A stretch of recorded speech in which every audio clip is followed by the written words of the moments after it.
Nivaldo. Boa noite, Célia. Boa noite a todos. Então, dando continuidade ao nosso estudo, esse novo estudo que nos propomos a fazer, é o Livro dos Médiuns, que fica no mesmo horário, vocês já estão habituados comigo e com o Nivaldo, no mesmo horário do Livro dos Espíritos. Esse horário de segunda-feira, vocês têm um encontro com Célia e com o Nivaldo. Só que dessa vez para estudarmos o Livro dos Médiuns, que, como Kardec nos disse lá no início, apesar de estarmos ainda no início, nós estamos no capítulo 2, mas lá no início desse livro, no capítulo 1, ou na introdução, eu não estou lembrada, mas Kardec nos diz que esse livro é principalmente para os médiuns, mas ele é para todos nós, mas principalmente para os médiuns. Todos nós, né, Célia? Porque nós que não, aqueles que não têm, todos nós somos médiuns, Kardec já nos disse isso, né? Sendo que uns têm ostensiva, né? São mais ostensivos, outros não, mas todos nós temos. Nós não temos aquela já tivemos aquela intuição, todos nós já tivemos aquela intuição de dizer, não vou por aqui não, eu vou mudar de caminho hoje. Não tô sentindo uma energia boa, não vou fazer isso. E aí a gente ter notícia de que houve alguma coisa. Então foi uma intuição que nós tivemos. Então esse livro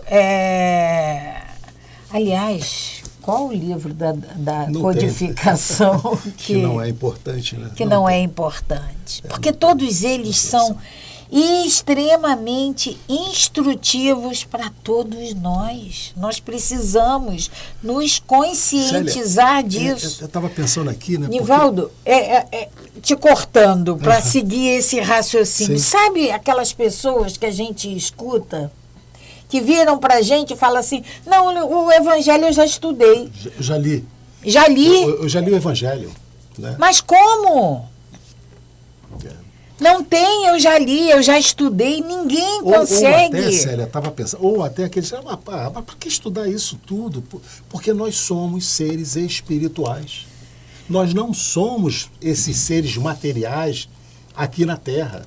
Nós vamos perder esse corpo físico, como a gente está relatando lá no estudo do Obreiros da Vida Eterna, aproveitando para convidar todos vocês, né?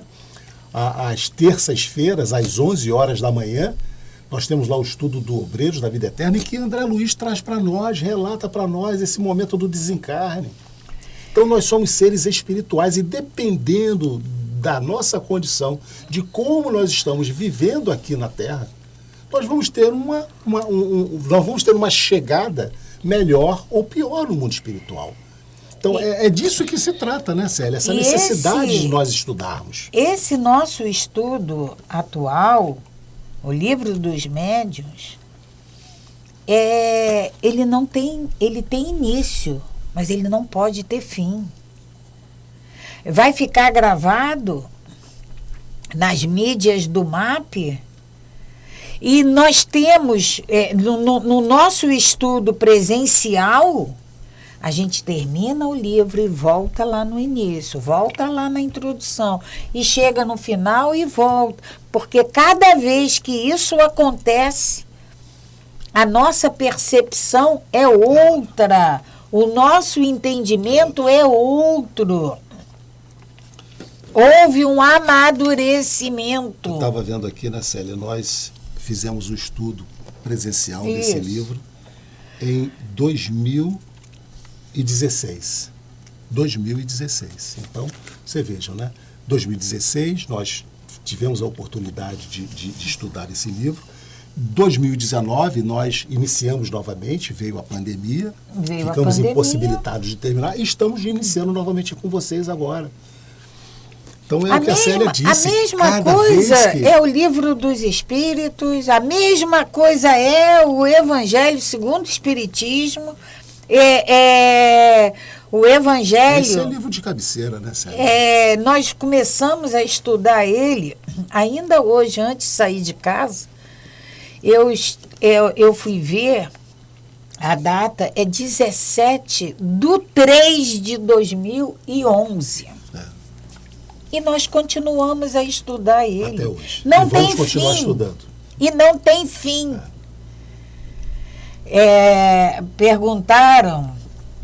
Pediram ao Chico para perguntar a Emmanuel o que ele fazia no mundo espiritual. O que ele estudava lá. Qual foi a resposta? O Evangelho segundo o Espiritismo. Então não tem fim. Esse negócio de que quem tem o hábito de falar, eu já li, eu já estudei, para de falar isso. Isso é um atestado, não vou nem falar, tá? Mas não vamos repetir mais isso, não. É melhor ficar calado. Agora, eu já li, eu já estudei, não tem fim. O estudo não tem fim. Então, nós vamos fazer a nossa prece, agradecendo, Pai, agradecendo a Ti por mais essa oportunidade de estarmos aqui reencarnados. Agradecendo a você, Mestre Jesus, irmão querido, por todo esse carinho, por toda essa atenção, por todo esse cuidado que Tu tens com todos nós. Te pedimos, Mestre, que nos ajude nessa caminhada, que sabemos, que experienciamos cheias de obstáculos, mas obstáculos que nós mesmos construímos, e te pedimos, Mestre, nos ajude a transpô-lo. Permita, Mestre, que nossos amigos espirituais estejam aqui do nosso lado, nos ajudando, nos orientando, para que possamos realizar toda essa passagem com amor, com sabedoria e com firmeza. Esteja conosco, ilumine o nosso caminhar, os nossos passos, que assim seja. Graças a Deus. Como sempre nós fazíamos no Livro dos Espíritos e vamos continuar fazendo no Livro dos Médiuns, uma mensagem de reflexão para a nossa semana. E nessa mensagem são duas abelhinhas conversando, e uma diz para a outra: seja uma boa abelha. E a outra responde: mas e esse ferrão? A abelha tem ferrão, né? Aí como que ela vai ser boa com aquele ferrão? Aí a outra diz: eu disse boa, não indefesa. E aí a gente... Isso está no livro Minutos de Sabedoria, de Carlos Torres Pastorino. E aí a gente traz isso para as nossas vidas. Nós precisamos nos defender? Precisamos, devemos, mas tem defesa e tem defesa. Eu posso me defender com ferrão, mas eu também posso me defender dando a outra face. Essa escolha é sempre nossa. A doutrina espírita já nos deu bastante embasamento para que sejamos serenos, amáveis, benevolentes. Já nos deu conteúdo para que a gente desenvolva a empatia. A gente precisa se defender? Precisamos sim, com certeza. Mas saber como nos defendermos. Acima de tudo, temos que ser bons seres, fazer o bem, perseguir o bem. Aí tem até um ditado que diz: fazer o bem faz bem. E faz bem mesmo. Fazer o bem faz bem. Então nós temos que ser boas pessoas, não temos que ser pessoas boazinhas. Temos que ser boas pessoas. Temos esse ferrão para mostrar? Temos, mas nós temos que acabar com ele. Nós temos outras maneiras para nos defendermos sem usarmos os ferrões que ainda existem em nós. Você falou aí, né, Célia, nas passagens do Evangelho de Jesus, né? Jesus, em todo momento, ele trouxe para nós, fala sobre isso, né? Sobre quando alguém te bater na face direita, apresentar outra. Quando alguém te pedir a capa, dê também a túnica. Se alguém te obriga a caminhar 1000 passos, caminhe mais 2000. Não? Então, Jesus, em todo o tempo, ele mostra que a gente tem que doar, ceder, perdoar 70 vezes 7, não 7. Né? Então, é exatamente esse entendimento de nós estarmos de bem, sermos boas pessoas, como você fala, não boazinha, que há uma diferença muito grande. Muito grande. Ser bom é ser justo, é ser correto. Bonzinho é aquele que passa a mão na cabeça sobre o erro. Esse não é o correto. O correto é você ser bom, é você pontuar o erro, pontuar o acerto. É isso que se trata essa mensagem de hoje, nossa. Né? Esse lado, esse instinto animal, esse ferrão que nós ainda temos, a gente precisa domar esse lado. Sabe, aquela nossa reação, ela precisa ser freada, né? Freada, porque quando a gente vai ter a oportunidade de mostrar o ferrão que nós ainda temos. Porque as nossas ações a gente domina. As nossas ações a gente pode programar, não, eu vou fazer isso, eu vou responder aquilo, né? Mas as nossas reações, quando esses ferrões vão aparecer, que a gente tem que domar eles. Deixar pular na frente o novo homem. Novo homem. Tá? Isso. Então fica para a nossa semana e vamos dar início ao nosso estudo. Célia, nós estamos no Livro dos Médiuns, né? Estamos no capítulo 2, que estamos falando, Kardec está trazendo para nós do maravilhoso e do sobrenatural. Então Kardec está ponto a ponto desmistificando essa ideia que durante muito tempo nós tivemos na nossa cabeça, trazido pelas civilizações mais antigas, né? Do maravilhoso, do sobrenatural, do milagre, do excepcional. Porque o que não tinha explicação, Nivaldo, tudo se colocava na conta do milagre, do maravilhoso. Mas hoje a gente faz até hoje isso, né, Célia? Todo acontecimento que a gente não tem uma explicação, a gente continua colocando na conta do milagre, do maravilhoso e do sobrenatural. Kardec vem trazendo que para nós que não existe o milagre, tem uma explicação. Não existe o sobrenatural nem o maravilhoso. Tudo precisa ter uma explicação. Por isso é que, Célia, Kardec, quando traz a codificação para nós, ele traz em cima dessa ciência. A doutrina espírita, ela surge como ciência, né? Como filosofia.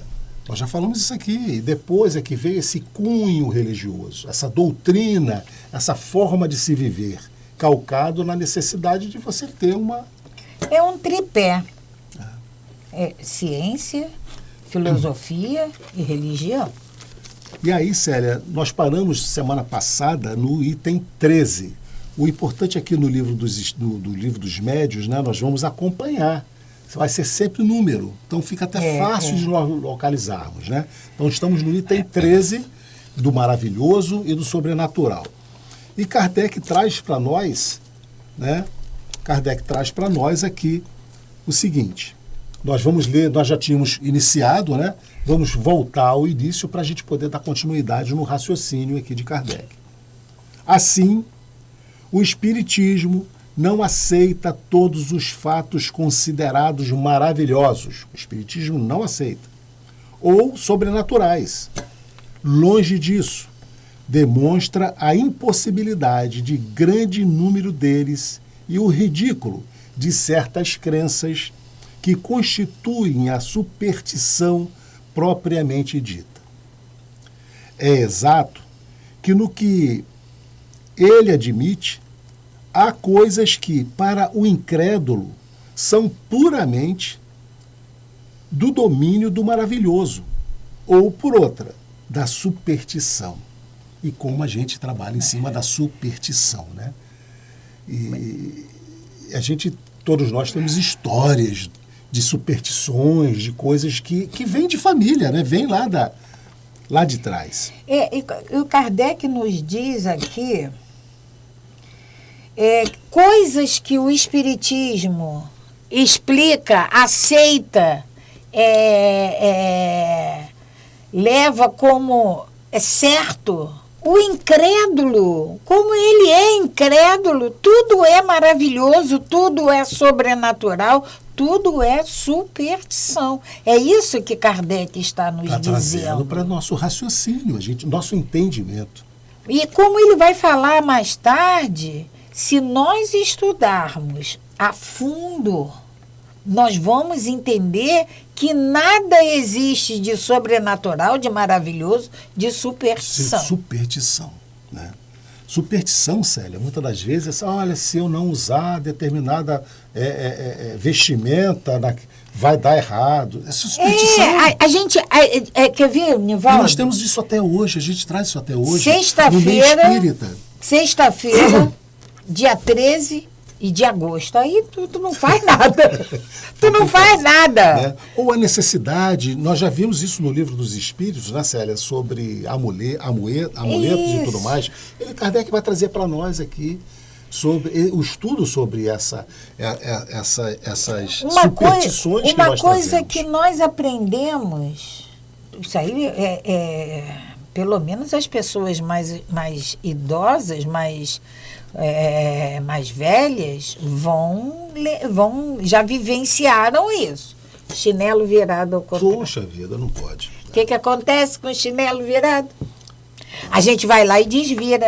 Isso é superstição. E até hoje a gente faz assim, olha, eu não acredito não, mas eu vou desvirar. Mas na dúvida eu desviro. Né? Então Kardec está desmistificando isso para nós. Então ele continua. Mas ao menos discutir apenas esses pontos. Porquanto, com relação aos demais, nada há que dizer e pregais em vão, atendo-vos ao que ele próprio refuta, provais ignorar o assunto e os vossos argumentos erram o alvo. Dizer, sabe quando a gente fala assim, olha, eu não aceito e eu não concordo, então não existe, eu não estou vendo, não existe, quem prova? Não. Isso. São pessoas que dizem, né? Não acredito. Não acredito. Não estou vendo, eu não acredito. Né? Porém, até onde vai a crença do Espiritismo? Perguntarão, lede, observai e sabê-los-eis. Só com o tempo e o estudo se adquire o conhecimento de qualquer ciência. Ora, o Espiritismo, que entende como as mais graves questões de filosofia, com todos os ramos da ordem social, que abrange tanto o homem físico como o homem moral, é em si mesmo uma ciência, uma filosofia, que já não podem ser aprendidas em algumas horas, como nenhuma outra ciência. Então, muitas das vezes as pessoas, Célia, Trocando em miúdos, Kardec está falando, estuda. Estuda.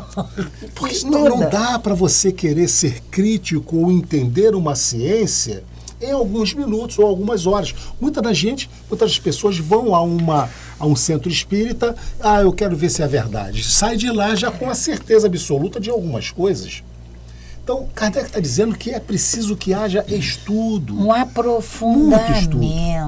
Não adianta a gente olhar um fenômeno e querer explicar tudo por aquele fenômeno. E ele já tinha dito para nós, ainda nesse capítulo aqui do Maravilhoso do Sobrenatural, quantas vezes nós queremos dar nossa opinião sobre obra de arte que a gente não conhece.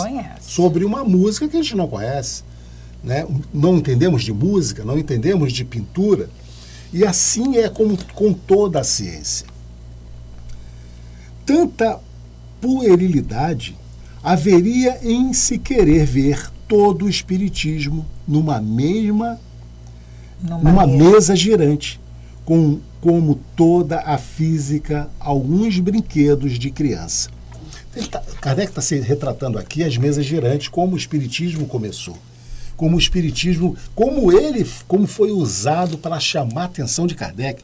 Porque o fenômeno das mesas girantes, lá no início, na França, foi para que se fosse chamada a atenção daquele fenômeno, e Kardec, que foi o enviado para codificar essa doutrina para nós, fosse impulsionado em ver, ser chamado a atenção, porque ele era um cientista, Kardec era um estudioso. E aquilo ali é o ponto de partida. Aquilo ali é o gatilho que fez com que Kardec se aprofundasse. É isso que ele diz para a gente. Não essa puerilidade das mesas girantes, flutuando. O espiritismo não tem nada a ver com isso. Isso foi um artifício para chamar a atenção de Kardec. E aí ele diz aqui, como toda a física em alguns brinquedos de criança. Então aquele carrinho de controle remoto de criança, eu vou entender a física através daquilo? Né? A quem não se limite a ficar na superfície, são necessários não algumas horas somente, mas meses, anos, para lhe sondar todos os arcanos. Por aí, se pode apreciar o grau de saber e o valor da opinião dos que se atribuem o direito de julgar, porque viram uma ou duas experiências, as mais das vezes por distração ou divertimento. Então, Kardec fala aqui em estudos de horas, anos. E nós estávamos falando aqui no início, né, Célia?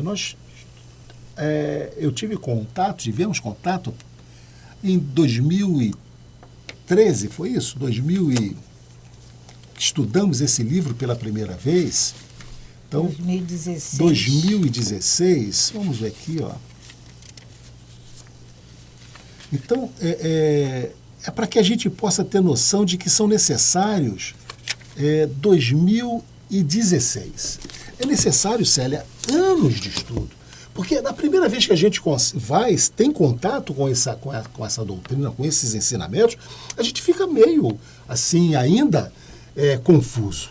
É preciso, Kardec é muito claro aqui em dizer que é preciso anos de estudo para que a gente possa realmente se certificar das coisas. E ele não diz, ele fala em anos.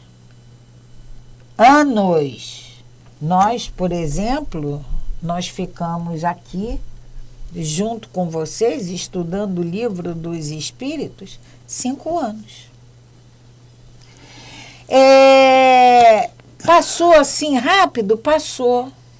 Porque é um programa gravado, estamos agora estudando o Livro dos Médiuns. Mas esse estudo existe presencial e ele não termina nunca. Ele é contínuo. senão vira divertimento, distração, divertimento. E o espiritismo não é distração nem divertimento. É uma ciência. É claro que as mesas girantes devia de ser um grande divertimento, uma grande distração lá atrás. Agora não é mais para isso. Dirão eles, com certeza, que não lhes sobram lazeres para consagrarem as tais estudos todo o tempo que reclamam. Então, Kardec está dizendo aqui, são vários livros, né, Célia? Como que você vai estudar todos eles? Não vai ter tempo para isso? Para o lazer, não vai ter tempo. Não vai ter. Então ele continua, né? Está bem, nada a isso os constrange, mas quem não tem tempo de aprender uma coisa, não se mete a discorrer sobre ela, e ainda menos a julgá-la.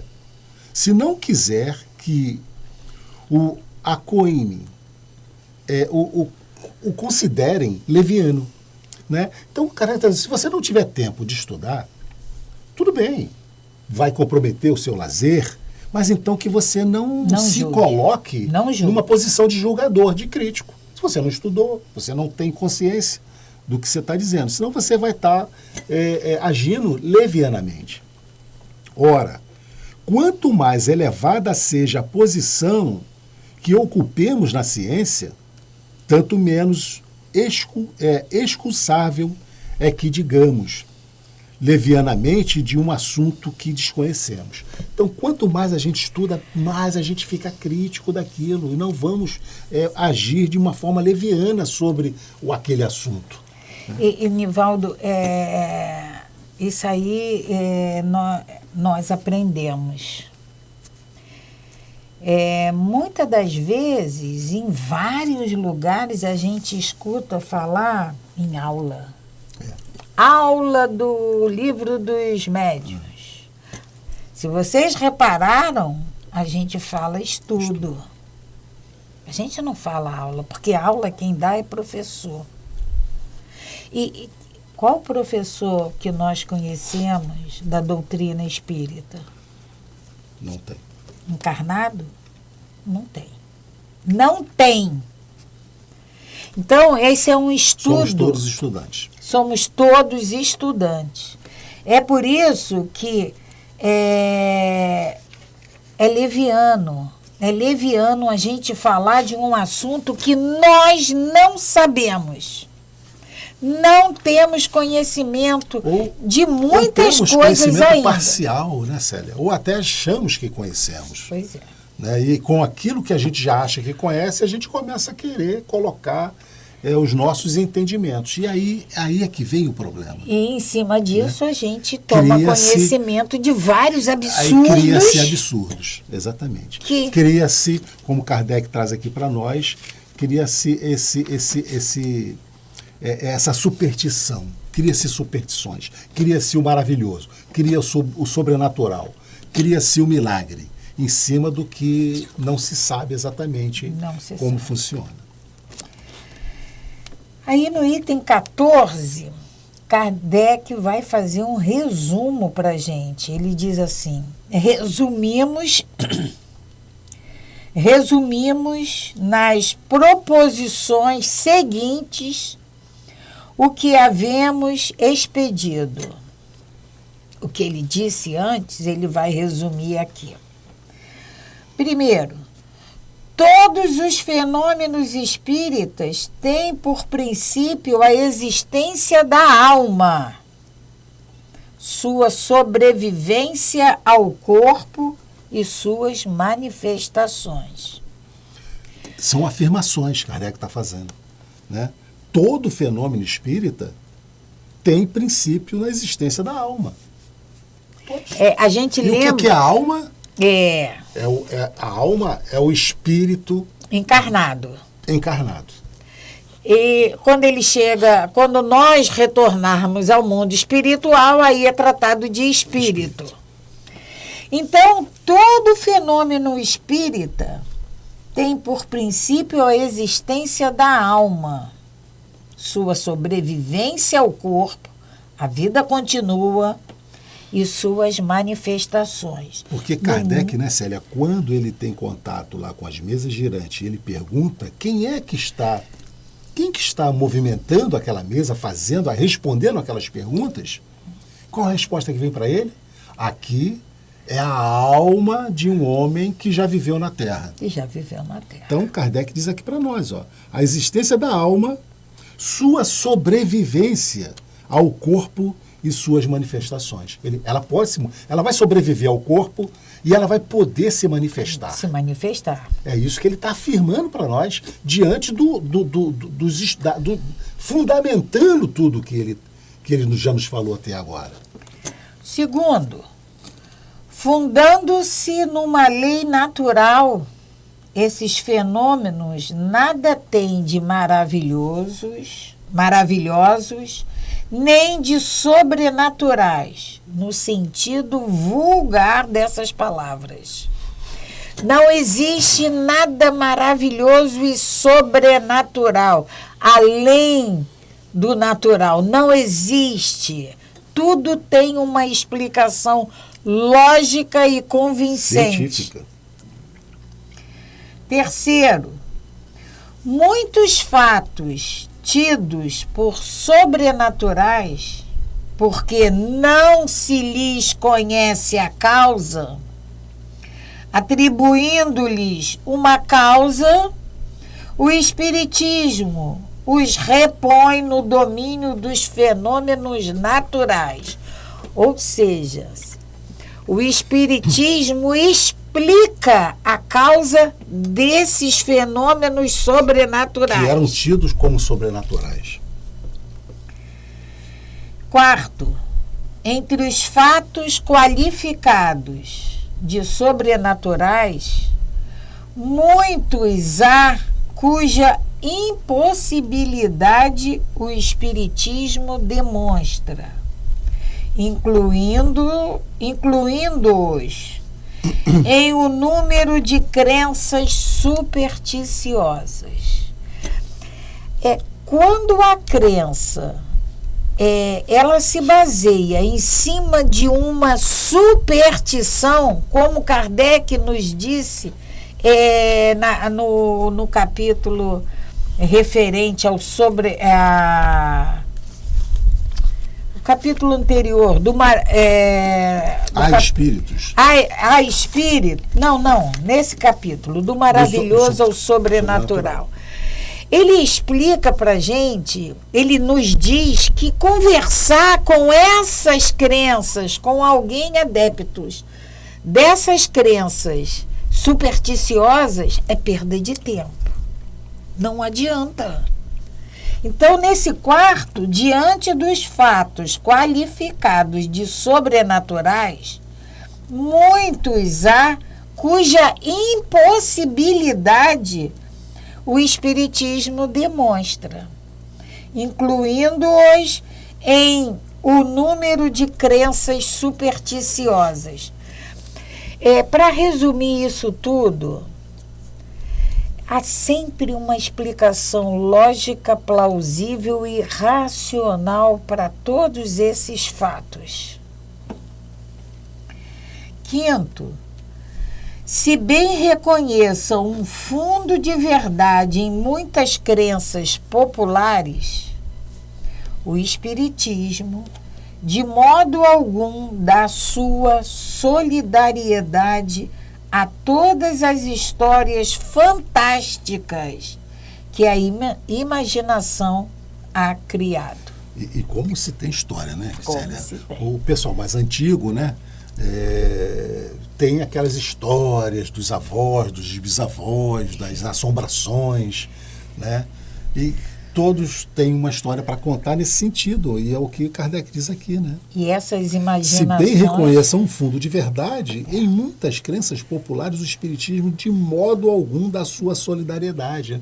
Quer dizer, tem pessoas que afirmam ser verdade, mas o Espiritismo não vai colaborar com essas fantasias, essas histórias fantásticas, né? Que a imaginação tem criado por aí afora. A sexta proposição: julgar o Espiritismo pelos fatos que ele não admite é dar prova de ignorância e tirar todo o valor à opinião emitida. Então, é julgar o espiritismo pelos fatos que ele não admite. É dar prova de ignorância. Mas como eu vou julgar uma crença,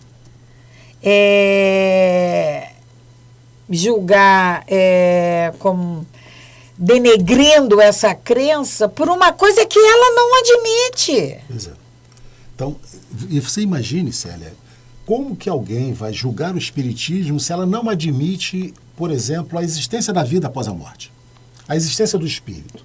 Então, não tem como essa pessoa julgar o espiritismo. Não porque tem. Ela não aceita a reencarnação não existe. Não aceita a reencarnação. Como é que ela vai julgar? Não tem como você entender o espiritismo se você não admite os conceitos básicos, né?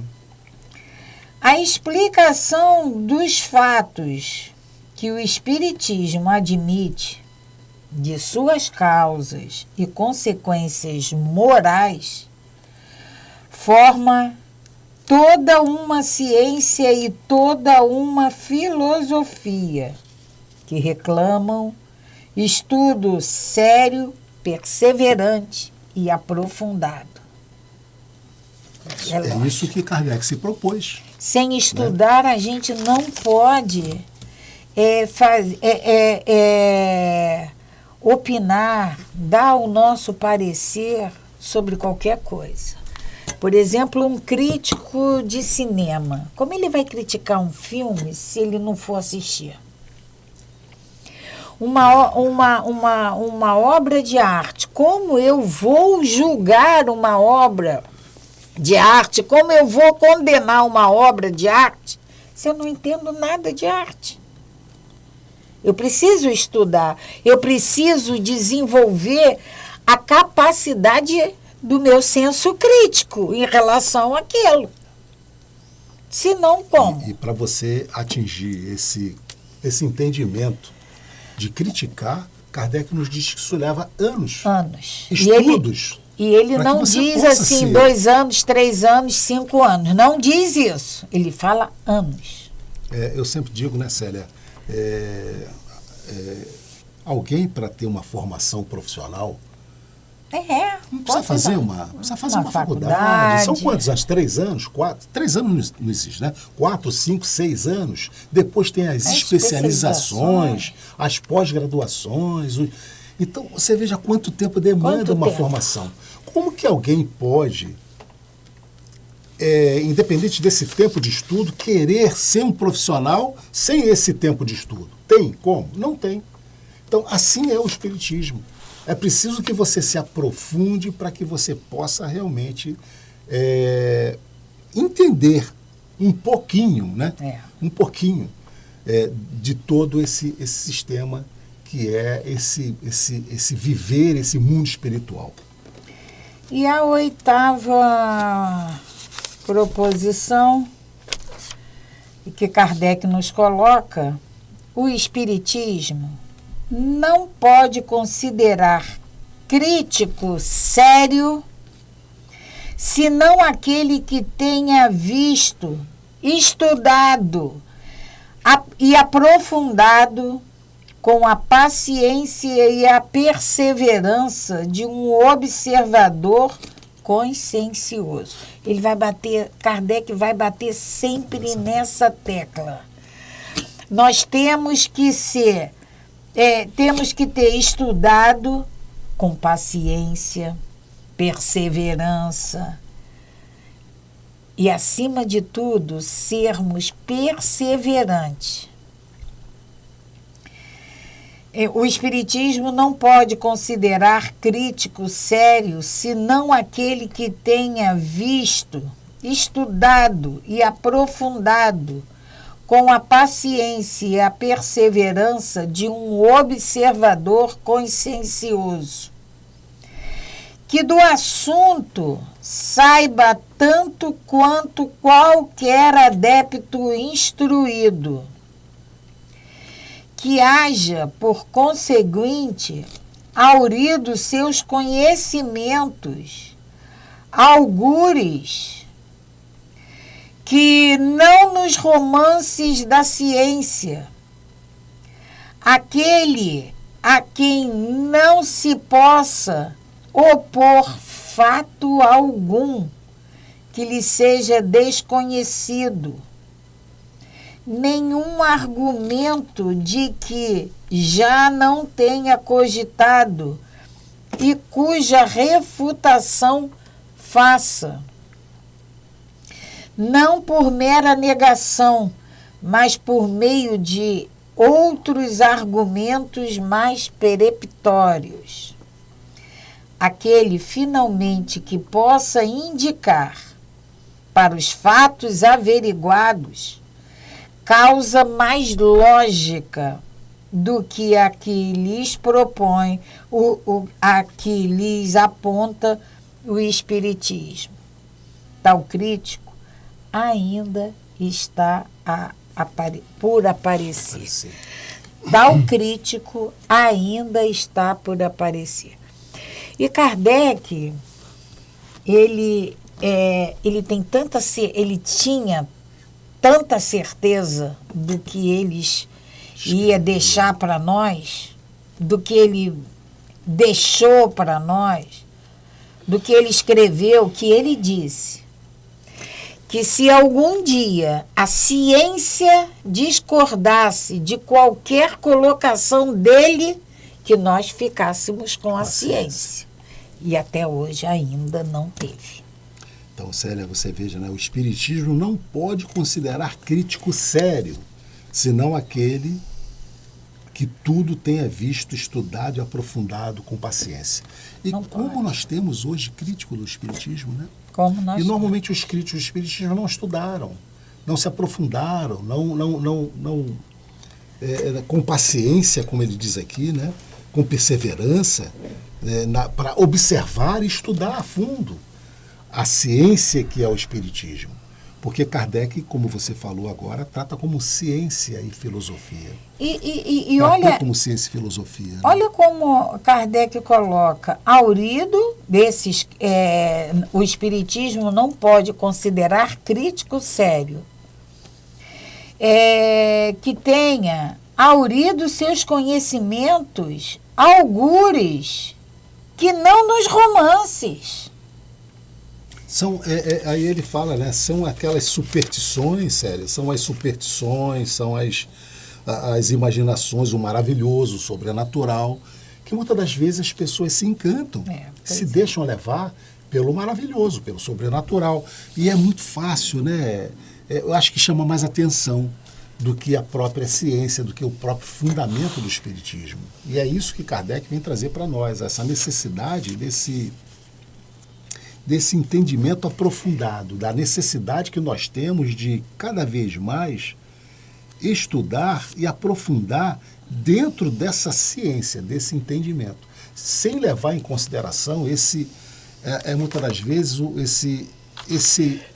essa vontade que nós temos, Célia, de resolver os nossos problemas, trazendo para a nossa vida prática, o que Kardec quer dizer para nós. Porque a gente passa por dificuldades e a gente acha que o Espiritismo vai resolver. Não é passe de mágica, não tem maravilhoso, não tem sobrenatural.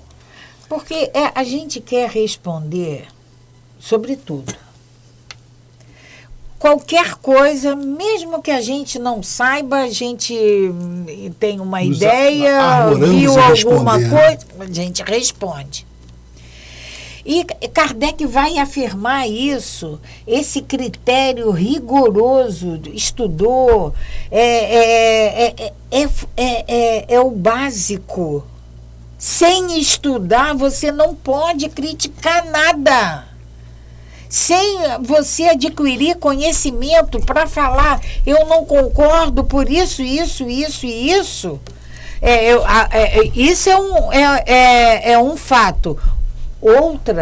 Outro fato não concordo porque eu não concordo, que eu não aceito. Célia, me lembra muito, né, Tem uma pessoa que diz assim, mas por que você não concorda? Ele dizia, eu não concordo porque eu discordo. Né? Então não tem, Kardec diz aqui para nós, né, sem fundamento, sem estudo, sem dedicar realmente ao fundo da questão. Célia, estamos chegando ao final do nosso estudo. A nossa Sirene já está nos avisando aí do final do nosso estudo. Então foi um prazer estar com vocês mais uma vez aqui.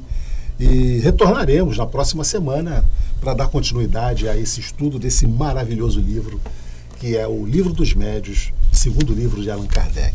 Então que Jesus nos abençoe, nos proteja e nos dê uma semana abençoada, todos nós. Que assim seja. Paz e bem, paz e luz. Paz, muita paz.